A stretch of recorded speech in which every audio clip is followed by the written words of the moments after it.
कभी हिम्मत मत हारो, कभी हार मत मानो। क्या पता आपकी अगली कोशिश आपको कामयाबी की ओर ले जाए। तो डियर स्टूडेंट्स, आज की इस वीडियो में हम जो पढ़ने वाले हैं असामान्य या अपसामान्य अणु संख्यक गुणधर्म या अणु संख्यक गुण, इंग्लिश में कहते हैं एबनॉर्मल कोलिगेटिव प्रॉपर्टीज को। और एक बहुत ही मोस्ट इंपॉर्टेंट टॉपिक जो आपके एग्जाम में पूछा जाता है और जिससे रिलेटेड न्यूमेरिकल्स भी आते हैं, उसे हम पढ़ेंगे इन डिटेल में और एक एक कॉन्सेप्ट को क्लियर करते हुए पढ़ेंगे ताकि आपको अपने न्यूमेरिकल में किसी भी तरह की कोई प्रॉब्लम ना आए। उसका नाम क्या है? वांट हॉफ कारक या गुणांक कहते हैं, इंग्लिश में वांट हॉफ फैक्टर कहते हैं। सही है, वांट हॉफ फैक्टर। तो आज की इस वीडियो में हम दो टॉपिक कवर करेंगे, एबनॉर्मल कोलिगेटिव प्रॉपर्टीज और वांट हॉफ फैक्टर। तो चलिए फिर शुरू करते हैं आज की अपनी ये वीडियो। कॉपी और पेन निकाल लीजिए और नोट्स बनाते हुए चलिए। तो इस टॉपिक को शुरू करने से पहले हमें सबसे पहले एक बात को ध्यान करना होगा। किस बात को ध्यान करना होगा? अणु संख्यक गुणधर्म, जो हम आपको पहले ही पढ़ा चुके हैं, उसकी डेफिनेशन को ध्यान में लाइए। हमने आपको बताया था कि विलयन का ऐसा गुण जो विलायक की निश्चित मात्रा या विलायक के निश्चित आयतन में उपस्थित विलेय के कणों की संख्या पर निर्भर करता है, विलेय की प्रकृति पर, उसके नेचर पर डिपेंड नहीं करता। तो विलयन के ऐसे गुण को हम कहते हैं अणु संख्यक गुणधर्म या अणु संख्यक गुण, इंग्लिश में कहते हैं कोलिगेटिव प्रॉपर्टीज। मतलब यहां पर विलेय की कणों की संख्या पर निर्भर करता है। मतलब यह बात है कि जो विलयन है वो विलेय के कणों की संख्या पर निर्भर कर रहा है। तो ऐसी विलयन के प्रॉपर्टीज को हम कहते हैं अणु संख्यक गुणधर्म। क्लियर? बात समझ में आ गई? अच्छा, अब इस बात को आप ध्यान में रखते हुए जरा इस बात को समझो। यह है आपका असामान्य या अपसामान्य अणु संख्यक गुणधर्म या गुण, कुछ भी कह लो, इंग्लिश में एबनॉर्मल कोलिगेटिव प्रॉपर्टीज। ये कैसे आई? देखिए, जब मेरे पास कोई विलेय था और मैंने उस विलेय को विलायक में घोला, तो विलेय अगर विलायक में जाने के बाद, विलयन में जाने के बाद अगर विलेय वियोजित हो जाता है, डिसोसिएटेड हो जाता है, या संगुणित या संयोजन एसोसिएटेड हो जाता है, तो अब विलेय के कणों की संख्या जो तुम्हारे पास थी वो और जो तुमने विलयन में डाला वो अलग अलग आएगी। कम भी हो सकते हैं आपके विलेय के कणों की संख्या, और ज्यादा भी हो सकती है। जब विलेय के कणों की संख्या कम भी हो सकती है और ज्यादा भी हो सकती है, तो फिर कोलिगेटिव प्रॉपर्टीज शो करने वाले कि जो गुण होंगे वो भी कम या ज्यादा हो जाएंगे। तो कौन कौन है जो कोलिगेटिव प्रॉपर्टी शो करते हैं? भाई, वाष्प दाब का अपेक्षिक अवनमन, या कह दो वाष्प दाब में अपेक्षिक अवनमन, क्वथनांक में हिमांक का अवनमन और परासरण दाब, ये जो होते हैं ये अणु संख्यक गुणधर्म प्रदर्शित करते हैं। तो फिर इनके मान कम या ज्यादा हो जाएंगे। कब? जब आपके विलयन में जाने के बाद उसके कणों की संख्या घटेगी या बढ़ेगी। तो यही हमारा आज का टॉपिक है। क्लियर? तो आप समझो बहुत ध्यान से इस डेफिनेशन को। देखो, मैंने क्या लिखा कि कुछ विलेय पदार्थों को घोलने पर विलयन के प्रयोगात्मक रूप से निर्धारित प्रेक्षित ऑब्जर्व अणु संख्यक गुणधर्मों के मान उनके सूत्र द्वारा परिकलित, बोले तो कैलकुलेटेड मानों से कम या ज्यादा प्राप्त होते हैं। या बस ये बात याद रखनी है, कम या ज्यादा प्राप्त होते हैं। तो ऐसे प्रयोगात्मक अणु संख्यक गुणधर्म के मान को अपसामान्य अणु संख्यक गुणधर्म कहते हैं। बात समझ में आई? देखिए, कोई आपके पास विलेय था और उस विलेय को जब आपने विलयन में डाला, तो विलयन में जाने के बाद क्या हुआ कि जो आपका प्रयोगात्मक रूप से निर्धारित मान था, जो आपने प्रयोगात्मक रूप से मान निकाला एक्सपेरिमेंटली, जो वैल्यू आपके पास आई और जो आपने उसे सूत्र द्वारा कैलकुलेट करा, बात समझ में आ रही? जो आपने एक्सपेरिमेंट के थ्रू वैल्यू प्राप्त करी वो, और जो आपने सूत्र लगाकर वैल्यू प्राप्त करी वो दोनों कम या बढ़ती हो सकती है, ज्यादा या कम हो सकता है। ऐसा कब होगा? ऐसा भाई जब ही होगा जब विलय विलयन में जाए, वो वियोजित हो जाए, बोले तो डिसोसिएशन हो जाए, उसका वियोजन हो जाए, या वो संगुणन हो जाए, या तो विलय का संगुणन हो जाए, बोले तो एसोसिएशन हो जाए। क्लियर? पहले इस बात को क्लियर कर लो। इस विलय का वियोजन बोले तो डिसोसिएशन, और विलय का संगुणन बोले तो एसोसिएशन की सीमा को निर्धारित करने के लिए ही क्या दिया गया है? ये दिया गया है। क्या है ये? Want half factor. तो पहले इस डेफिनेशन क्लियर कर लो। देखो इस वाली बात को इन शॉर्ट मैंने ये लिख दिया, बस आप इतनी बात याद रखो, ये पूरी डेफिनेशन आपको याद हो जाएगी। देखो सुनो कि प्रयोगात्मक रूप से निर्धारित अणु संख्या गुणधर्म का मान, प्रयोगात्मक रूप से निर्धारित अणु संख्या गुणधर्मों का मान सूत्र द्वारा निर्गत या सूत्र द्वारा परिकलित या बोले तो कैलकुलेटेड अणु संख्या गुणधर्मों के मान से ज्यादा या कम हो सकता है। ज्यादा भी हो सकता है या कम भी हो सकता है। तो बस ऐसे प्रयोगात्मक अणु संख्या गुणधर्मों के मान को अपसामान्य अणु संख्या गुणधर्म कहते हैं। बताओ, इससे ही मैंने डेफिनेशन बना दी। क्लियर? बस इससे आप इससे ही आप डेफिनेशन परिभाषा बना देना, आपको याद रहेगी। चलिए, तो मैंने आपको बताया कि जो विलय का डिसोसिएशन हो रहा है, जो विलय का वियोजन हो रहा है, जो विलय का संगुणन या संयोजन एसोसिएशन हो रहा है, उसकी सीमा को निर्धारित करने के लिए जो हमें फैक्टर दिया गया है, उसी को हम कहते हैं क्या? वांट हॉफ कारक या वांट हॉफ गुणांक। इंग्लिश में गुणांक को कहते हैं फैक्टर। समझिए बहुत ध्यान से, बहुत important, very very most important, बहुत मोस्ट इंपॉर्टेंट है। सन है 1880 में वांट हॉफ ने वियोजन और संयोजन की सीमा के निर्धारण के लिए लिखना, के लिए एक गुणांक को प्रतिपादित किया जिसको वांट हाफ गुणांक कहते हैं, और इसे आई से प्रदर्शित करते हैं। ठीक है, ये तो था इसका इंट्रोडक्शन। किसने दिया? वांट हाफ ने दिया। किस लिए दिया सर? वियोजन और संयोजन की सीमा को निर्धारित करने के लिए, डिटरमाइन करने के लिए। क्लियर? वियोजन और संयोजन की सीमा को, उनके लिमिटेशन को। अच्छा, काय से डिनोट करते हैं? आई से डिनोट करते हैं। सर इसकी परिभाषा देखिए, जो मैंने यहां लिखी है इसी के द्वारा आप इसकी परिभाषा को दे सकते हो। आइए कैसे? देखिए, आई को, जो आई होगा आपका, आई क्या है सर? वांट हाफ गुणांक है। सामान्य मोलर द्रव्यमान अपॉन असामान्य मोलर द्रव्यमान। तो आप ऐसे कह सकते हैं कि सामान्य मोलर द्रव्यमान और असामान्य मोलर द्रव्यमान के अनुपात को क्या कहते हैं? वांट हाफ गुणांक कहते हैं। वांट हाफ गुणांक कहते हैं, या कह सकते हो प्रेक्षित, या कह सकते हो प्रायोगिक अणु संख्या गुणधर्म और परिकलित अणु संख्या गुणधर्म के अनुपात को क्या कहते हैं? वांट हाफ गुणांक कहते हैं। या ऐसे कह लो कि संगुणन या वियोजन के पश्चात बोलो तो बाद, कणों के कुल मोलों की संख्या, ये क्या लिखा है मैंने? संख्या, कुल मोलों की संख्या, और संगुणन या वियोजन के पूर्व बोले तो पहले कणों के मोलों की संख्या के अनुपात को ही क्या कहते हैं? वांट हाफ गुणांक। तो आप किसी भी तरह से इसे परिभाषित कर सकते हैं, लेकिन ये सब फॉर्मूले आप याद रखेंगे, ये आपके न्यूमेरिकल में काम आएंगे।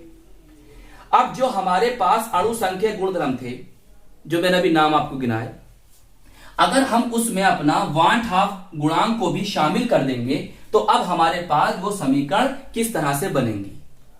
क्लियर? वो हम लिखेंगे, आप इसे जल्दी से नोट कर लो या स्क्रीनशॉट ले लीजिए। देखिए, इनकी ना कुछ वर्ड्स ऐसे हैं कि आपको उनकी इंग्लिश भी आनी चाहिए। जैसे भाई सामान्य मोलर द्रव्यमान को क्या कहेंगे? Normal molar mass. असामान्य या अपसामान्य मोलर द्रव्यमान को क्या कहेंगे? Abnormal molar mass. प्रेक्षित को क्या कहेंगे? ऑब्जर्व्ड। अणु संख्या गुण या अणु संख्या गुणधर्म को कोलिगेटिव प्रॉपर्टीज। परिकलित अणु संख्या गुणधर्म calculated colligative properties. Clear? Property. संगुणन को एसोसिएशन, वियोजन को डिसोसिएशन, कण बोले तो पार्टिकल होता है, सही। और क्या बचा, बस वांट, हाफ, गुणांक बोले तो फैक्टर। अब देखिए हम क्या बता रहे हैं आपको, अगर अब जो हमारी इक्वेशन है और उन इक्वेशन में, उन समीकरण में हम वांट, हाफ, गुणांक को शामिल करेंगे तो अब हमारे जो अणु संख्यक, देखो अणु संख्यक भी लिखा मिल सकता है या अणु संख्या भी लिखा मिल सकता है, बात एक ही है। इसलिए इंग्लिश में इनके एक ही नाम होते हैं, कोलिगेटिव प्रॉपर्टीज। तो कोलिगेटिव प्रॉपर्टीज क्लियर। तो अब अणु संख्या गुणों के लिए जो समीकरण प्राप्त हो जाएगी, जब हम उसमें क्या जोड़ देंगे, आई जोड़ देंगे, तो क्या प्राप्त हो जाएगी। देखिए ये हमारा क्या है, वाष्प दाब का अपेक्षिक अवनमन, या कहीं मिल सकता है आपको वाष्प दाब में अपेक्षिक अवनमन, बात एक ही है। इंग्लिश क्या होती है, relative lowering of vapour pressure, relative lowering of vapour pressure. देखिए क्या लगा दिया यहां पर, आई। इसी तरह से ये क्या है हमारा, क्वथनांक का उन्नयन, उन्नयन, शायद मैंने गलत पढ़ दिया था, उन्नयन है ये, क्लियर। इसे कहते हैं एलिवेशन ऑफ बॉइलिंग पॉइंट, यहां भी क्या आ जाएगा, आई। फॉर्मूला तो हमें याद ही है ये सब। हिमांक का अवनमन, डिप्रेशन ऑफ फ्रीजिंग पॉइंट, हमें फॉर्मूला तो याद ही है, बस क्या जोड़ना है हमें, आई जोड़ने, आई जोड़ दिया। परासरण दाब, ऑस्मोटिक प्रेशर बोलते हैं, यहां भी देखो आई। तो इस तरह से हमने डेफिनेशन क्लियर कर ली, हमने फॉर्मूले जान लिए, और आई लगने के बाद जो इक्वेशन आई वो भी हमने देख ली, और इन्हें आप नोट कर लो। अब हम पढ़ने जा रहे हैं, क्या पढ़ने जा रहे हैं कि आई का मान, आई बोले तो वांट हाफ गुणांक या वांट हाफ फैक्टर का मान एक से ज्यादा कब होगा, एक से कम कब होगा, और एक के बराबर कब होगा, इन डिटेल। और जिससे हम यहां पर वियोजन की मात्रा के लिए क्या फॉर्मूला बनेगा, संगुणन या संयोजन की मात्रा के लिए क्या फॉर्मूला बनेगा। इंग्लिश में बोले तो degree of dissociation, degree of association के लिए क्या क्या फॉर्मूले बनेंगे वो सीखेंगे विथ एग्जाम्पल के साथ। चलिए फिर इसे आप नोट करिए जल्दी से, फिर चलते हैं आगे। चलिए बात करते हैं विलेय का वियोजन, डिसोसिएशन ऑफ सॉल्यूट। यहां पर जो आई होगा, आई बोले तो वांट हाफ गुणांक का मान एक से ज्यादा होगा, क्लियर, आई ग्रेटर देन 1, इस बात को याद रखें। इसका मतलब क्या है, देखिए आपके पास कोई विलेय था, मैंने मान लिया आपके पास सोडियम क्लोराइड था, क्लियर, सोडियम क्लोराइड NaCl। इस विलेय को जब आपने विलायक में डाला और विलयन बनाया तो क्या हुआ, ये जो विलेय था आपका ये डिसोसिएट हो गया, मतलब ये टूट गया, इसका वियोजन हो गया, डिसोसिएशन हो गया, वियोजित हो गया, डिसोसिएटेड हो गया, तो बन गया आपका क्या, ion Na positive Cl negative. अब यहां पर इसके कितने मोल हैं सर, इसके 1 मोल है, और यहां पर देखो इसके कितने मोल बन गए, 1 मोल ये, 1 मोल ये, कितने मोल आ गए यहां पर, इसके 2 मोल आ गए, क्लियर। तो हम देख रहे हैं कि NaCl की मोलों की संख्या बढ़ गई। जब मोलों की संख्या बढ़ गई, विलेय को आपने विलयन में डाला तो वहां पर विलेय के मोलों की संख्या बढ़ गई। जब विलेय के मोलों की संख्या बढ़ जाएगी तो सर क्या होगा, हम जानते हैं कि अणु संख्या गुणधर्म, कोलिगेटिव प्रॉपर्टीज जो होती है वो विलेय के कणों की संख्या पर निर्भर करती है, और यहां पर विलेय के मोलों की संख्या, विलेय के कणों की संख्या क्या हो रही है, बढ़ रही है। तो जब विलेय के मोलों की संख्या बढ़ जाएगी तो अणु संख्या गुणधर्म का मान भी बढ़ जाएगा। तो अगर विलेय का वियोजन होता है तो वहां पर अणु संख्या गुणधर्म का मान बढ़ जाता है। जब अणु संख्या गुणधर्म का मान बन गया, अणु संख्या गुणधर्म का मान जब बढ़ गया तो अब जो आप वहां पर परिकलित या कैलकुलेटेड सूत्र को परिकलित या कैलकुलेटेड करके जो मान प्राप्त कर रहे थे उससे ज्यादा आ गया। तो यही तो हो गया हमारा असामान्य अणु संख्या गुणधर्म। देखिए तो हमने इस बात को यहां पर ये लिखा है इन शॉर्ट कि भाई प्रेक्षित या ऑब्जर्व कहते हैं अंग्रेजी में, प्रेक्षित या प्रयोगात्मक रूप से निर्धारित अणु संख्या गुणधर्म का मान ज्यादा होगा, किससे, सूत्र द्वारा निर्गत या कह सकते हो सूत्र द्वारा परिकलित अपेक्षित अणु संख्या गुणधर्म के मान से या अपेक्षित अणु संख्या गुणधर्म से।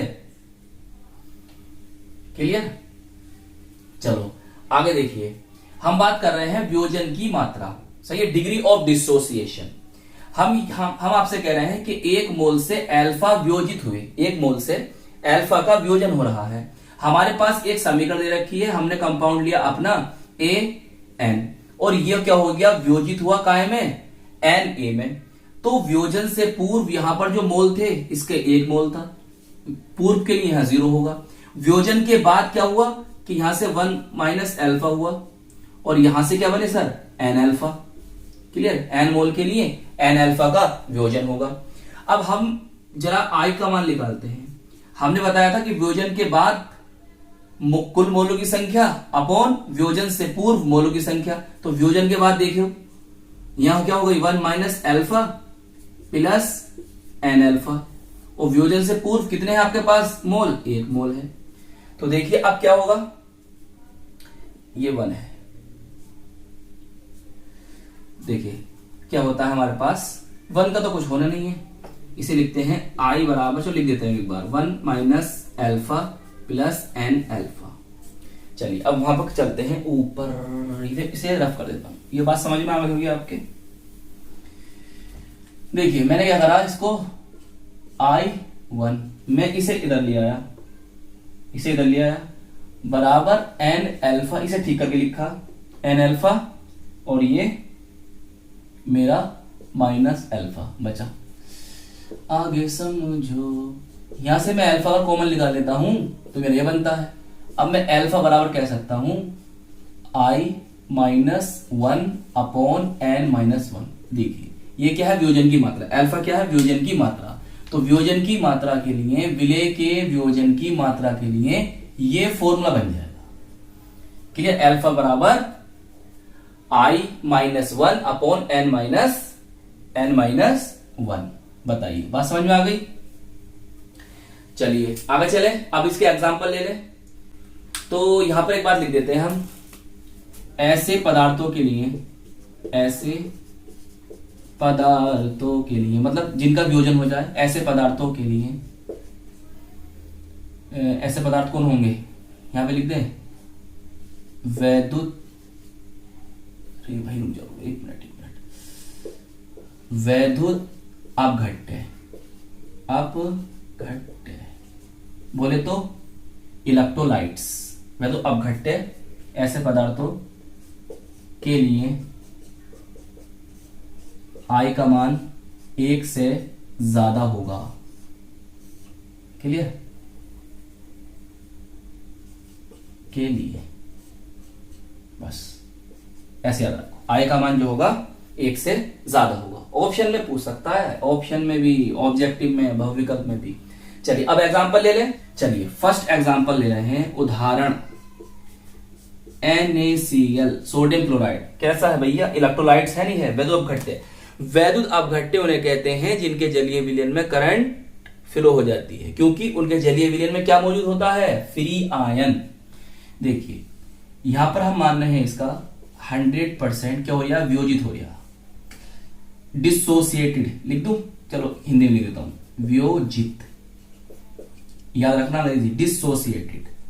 जब 100% वियोजित होगा ना, तो यहां पर जो वियोजन की मात्रा है उसके लिए हम क्या होता है, वियोजन की मात्रा कितनी होगी, अल्फा बराबर 1 होगी। ये बात याद रखना। Na पॉजिटिव बना और Cl यहां पर नेगेटिव बना। देखो 1 मोल थे, कितने मोल बन गए, 1 और 2, तो I का मान कितना का, कितने कण बन गए, कण पार्टिकल्स, 1 आयन, दूसरा आयन, कितना आयन 2, तो I का मान कितना है, 2 आ जाएगा। चाहे फॉर्मूला लगा लो, लगा दे फॉर्मूला, डायरेक्ट लगा रहा हूं। I बराबर देखो ये क्या है, वियोजन के बाद कणों की संख्या कितनी है, 2, और वियोजन से पूर्व 1, तो बताओ कितना आ गया, बराबर 2। ऐसे भी निकाल सकते हो। बताइए नेक्स्ट एग्जांपल लें, ये समझ में आ रही है बात। एनसीईआरटी में और बहुत एग्जांपल दे रखे हैं। चलिए ये ले लेते हैं, पोटेशियम सल्फेट, करिए 100% वियोजित, डिसोसिएटेड। कुछ वर्ड यार ऐसे होते हैं ना, मेरी जबान से निकल नहीं पाते, तो वो गलत हो जाते हैं, तो ये थोड़ा एडजस्ट कर लेना है, नहीं बच्चों, माफ करना यार, होता है कभी कभी ऐसा, जबान है ना फिसल जाती है। तोड़िए इसे, के पर पॉजिटिव आगा है, के कितने 2 हैं, तो यहां 2 लगा दीजिए, प्लस SO4 2 नेगेटिव। बताइए भैया, आई का मान 2 ये बने, 1 ये, कितना हो गया टोटल? 3 हो गया। फॉर्मूला लगा लो चाहे, या वियोजन के बाद कितने कण हैं? 2 ये, 1 ये, 3। पहले एक ही मोल है इसका, यहां पे इसके 3 मोल बन गए, बराबर कितना आएगा? 3 आएगा। बताइए, समझ में आ रही बात? चलिए नोट कर लो, ये था आपका विलेय का वियोजन, dissociation of solute I greater than 1। चलिए अब बात करते हैं हम विलेय का संगुणन, बोले तो एसोसिएशन ऑफ सॉल्यूट। यहां पे क्या होगा? यहां पर I जो होगा लेस देन 1, मतलब वांट ऑफ गुणांक का मान 1 से कम होगा। देखिए, संगुणन का मतलब एसोसिएशन या संयोजन, इसका मतलब ये है कि आपके पास कोई एक विलेय था। सुनो, इसका मतलब ये था कि आपके पास कोई ए विलेय है और उसकी जो है 2 मोल है। कितने मोल है? 2 मोल है।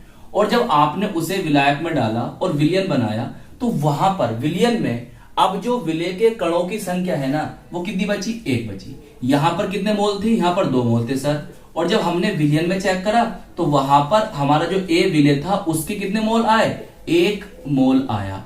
तो यहां पर विलेय का क्या हो गया? संगुणन हो गया, बोले तो एसोसिएशन हो गया, या संयोजन भी कह सकते हो, इंग्लिश में एसोसिएशन। क्लियर?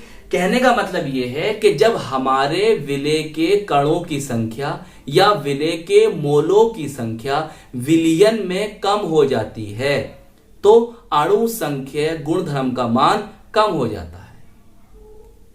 वहां क्या हो रहा था? ज्यादा हो जाता है, क्योंकि अणु संख्या गुणधर्म कोलिगेटिव प्रॉपर्टी जो होती है वो विलेय के कणों की संख्या पर निर्भर करती है। यहां पर कण क्या हो रहे हैं? यहां पर कणों की संख्या या फिर मोल की संख्या क्या हो रही है? कम हो रही है। तो अणु संख्या गुणधर्म यहां घट जाएगा और वियोजन में बढ़ता है, संगुणन में घटता है। तो आई का मान जो होगा वो लेस देन होगा 1 से। तो बस यहां पर देखिए, यहां पर चेक करो, देखो इसका मान क्या आएगा? कम। और जो सूत्र द्वारा निर्गत अपेक्षित अणु संख्या गुण का मान होगा वो क्या होगा? ज्यादा होगा। इनका मान ज्यादा होगा और इनका मान क्या होगा? कम होगा। चलिए बात कर रहे हैं संगुणन की मात्रा, डिग्री ऑफ एसोसिएशन। 1 मोल से, इसे लिखो 1 मोल में से, वहां भी कर लेना में से, शायद वहां भी सह रह गया होगा तो वहां भी कर लेना 1 मोल में से, और यहां भी कर लो 1 मोल में से अल्फा संयोजित हुए या संगुणित हुए, एसोसिएटेड हुए, मतलब मिले जुड़े। चलिए ये समीकरण है हमारे पास, ये हमें कंपाउंड दिया और इसका ये हो गया संगुणन। संगुणन से पूर्व बात करेंगे सर, यहां 1 और इसके लिए शुरू में 0।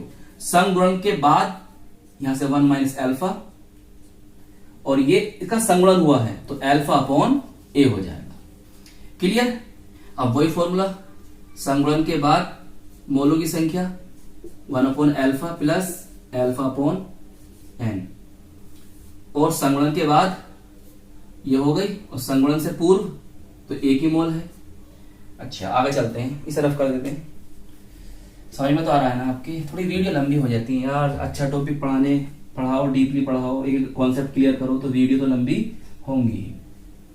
यहाँ पे एक लाइन और बढ़ा दूं मैं, देखता हूँ दिखाई देने दे रहा आपको, देखता हूँ कैमरे में, हो जाएगी एक लाइन यहाँ आ जाएगी। ये मेरे पास आ गया, ये लिख जा भैया सही से, बताइए इतनी बात समझ में आ गई? चलिए अब क्या करते हैं, ध्यान समझें।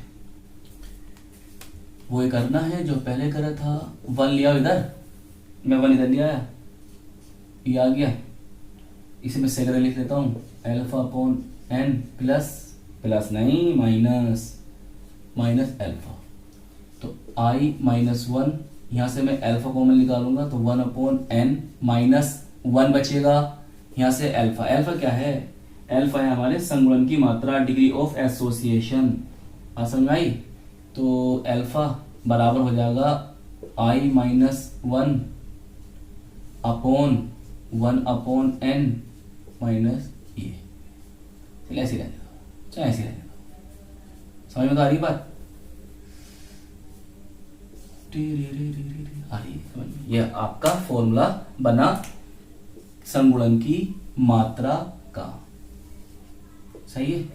तो ऐसे पदार्थों के लिए, ऐसे पदार्थ जिनका संगुणन हो जाता हो, ऐसे पदार्थों के लिए आई का मान क्या होगा सर? आई का मान क्या होगा? आई का मान क्या होगा? Less than 1। बस ये बात लिख देना। चलिए एग्जांपल ले लेते हैं अब। बताइए बात समझ में आ गई इतनी? देखिए बड़ा अच्छा एग्जाम्पल दे रखा है एनसीईआरटी में, वो ला रहे हैं हम यहाँ पर। क्या है कि बेंजीन में एथेनोइक एसिड, बोले तो एसिटिक एसिड के अणु हाइड्रोजन बॉन्ड बना लेते हैं और उनका क्या हो जाता है? डाइमेराइजेशन हो जाता है। जैसे हम लिखते हैं यहाँ पर एसिटिक एसिड है। रुक जाओ एक मिनट, ब्लैक पेन से लिखता हूं। एसिटिक एसिड का फॉर्मूला बताओ। CH3COOH ऐसे होता है। अब इसे कहां डाला हमने बताइए?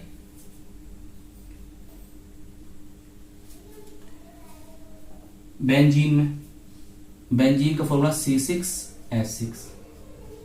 100% क्या हो रहा है? इसका संगुणन हो रहा है। 100% क्या हो रहा है? संगुणन। ये लिख सकते हो एसोसिएशन भी लिख सकते हो। तो ये क्या करेगा? डायमर बनाएगा। क्या करेगा? डायमर। मतलब इसका जो 2 मोल हैं वो मिलकर 1 मोल बन जाएंगे। देखिए कैसे बनाओगे आप? बहुत ध्यान से जरा। तो C कार्बन, और इस कार्बन से ये कौन लगा हुआ है? मिथाइल। ऑक्सीजन, फिर यहां से ये और ये हाइड्रोजन। ठीक है। मैं देखता हूं यहां पर कैमरे में आ रहा नहीं आ रहा है, फिर लिखूंगा। देखिए देखो कैसे बनाओगे। ये कार्बन, ये वाला कार्बन, इसे उल्टा करो। यहां पर कर दिया मैंने CH3, समझ रहे हो? CH3, और ये मेरा आ गया डबल बॉन्ड O, और यहां आ गया मेरा क्या? O, और ये आ गया H। पता जगह कम है, जरा थोड़ा सा ध्यान रखना पड़ेगा इस बात का मुझे। जगह कम है यहाँ पर, नहीं तो फिर कट जाएगा। और ये मेरा H। पता ये समझ में आ गई? देखो ये O और ये H, यहाँ क्या बन गया? Hydrogen bond. ये क्या बन गया? Hydrogen bond. क्या बन गए? Hydrogen bond. यहाँ क्या बन गए? Hydrogen bond. ये हो गया डाइमर। क्या हो गया इसका? डाइमर। डाइमर बन गया, तो डाइमेराइजेशन बोलते हैं इसको। क्लियर? अब देखो आई का मान निकालो। यहाँ पर आई का मान क्या आ जाएगा सर? क्या आ जाएगा बताओ?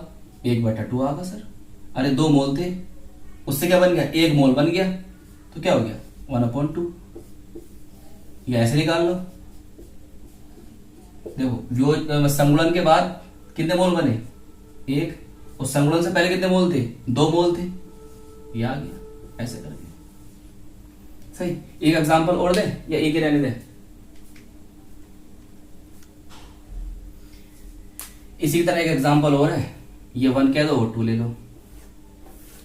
उसका नाम है बेंजोइक एसिड, मतलब एरोमेटिक कार्बोक्सिलिक एसिड। दूसरा एग्जांपल यहां से शुरू करते हैं। बस क्या होगा यहां पर? C6H5।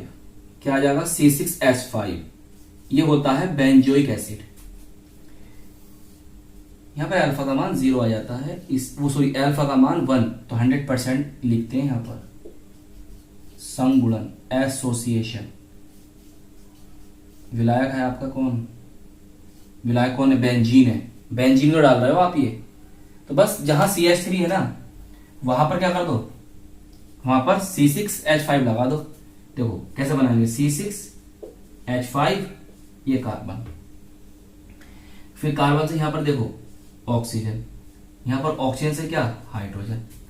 अब यहां पर लगा दो कार्बन, इसके साथ तुम्हें H जोड़ना है, H। तो यहां पर क्या करोगे? अरे सही है, ये तो आ गया आपका CH3। थोड़ा और दूर बनाऊंगा इसे। ये आ गया CH3, यहां से डबल बॉन्ड O आ गया, ये आ गया O और यहां से आ गया H। बताइए समझ में आई बात। अब देखिए O और H मिलते हैं तो क्या बनता है, हाइड्रोजन बॉन्ड। तो यहां क्या बन गए, हाइड्रोजन बॉन्ड, और यहां भी क्या बन गए, यहां भी क्या बन जाएंगे, यहां भी क्या बनेंगे आपके, ये बन गए हाइड्रोजन बॉन्ड। यहां पर कितने मोल थे इसके, 2 मोल थे, और यहां कितने मोल है इसके, 1 मोल है। तो आई का मान क्या आ जाएगा, संगुणन के बाद 1 मोल और संगुणन से पहले 2 मोल। तो आई का मान आ गया आपका 1 से कम। तो ये था विलेय का संगुणन। अरे यहां पर आप करिए C6H5, क्लियर। यहाँ CH3, यहाँ ये CH3, यहाँ ये एसिटिक एसिड, ये बेंजोइक एसिड। बताइए इतनी बात समझ में आ गई। अच्छा, जिन पदार्थों का संगुणन और वियोजन, एसोसिएशन और डिसोसिएशन ना हो, तो उसके लिए आई की वैल्यू क्या होगी। चलिए वो भी मैं लिख देता हूं, इसे रफ कर रहे हो, नोट कर लो, पहले से स्क्रीनशॉट ले लो। चलिए मैं यहां पे लिख लिया। बताइए इतनी बात समझ में आ रही है। बहुत अच्छा से नोट्स बनाइए, प्ले लिस्ट में जाइए। पढ़ाई बेटा प्ले लिस्ट से करे करो, प्ले लिस्ट में जाओ, आपको वीडियो मिलेंगी और भी इस चैप्टर की, उनका नोट्स बना लो। तो यहां लिखिए आप ये नंबर 2 था हमारा, ये नंबर 2 था 2, तो नंबर 3 लिख लेते हैं उसे। ऐसे लिख लो, जो पदार्थ बोले तो सब्सटेंस, जो पदार्थ संगुणन या वियोजन, एसोसिएशन या डिसोसिएशन नहीं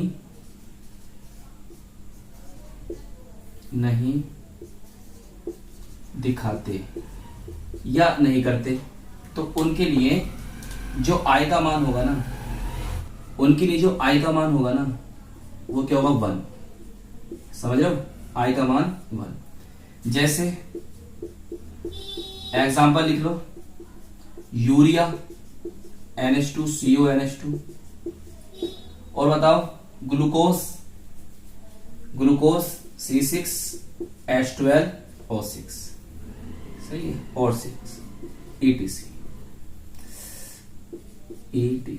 क्लियर। बताइए बात समझ में आ गई।